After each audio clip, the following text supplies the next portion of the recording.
Welcome to Luca is a Billionaire, where the only thing I invest in is your answers. You start by powering down and unplugging the Xbox. This prevents shorts and lets heat dissipate. Once done, move the console to a flat, stable surface and clear 1 to 2 feet around vents so intake and exhaust aren't blocked.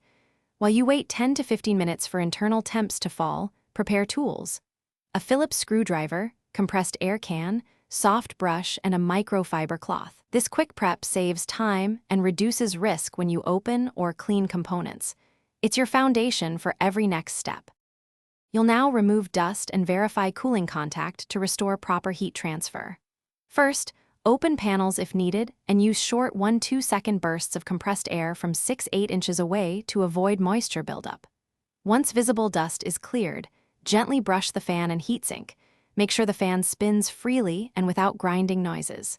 If thermal paste looks dry or cracked, replace it with a thin, even layer so the CPU and heatsink make full contact. That step directly lowers operating temperatures. You reassemble the console carefully, making sure screws are snug and vents unobstructed.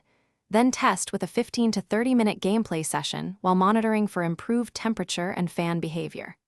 If needed, add external aids, a vertical stand, intake fans, or better room ventilation, and keep ambient room temperature under 30 degrees Celsius.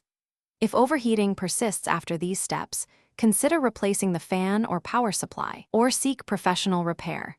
If you hit that point, document symptoms and temps to speed diagnosis and avoid repeated failures. Thanks for watching and please subscribe. It's the best investment you'll ever make.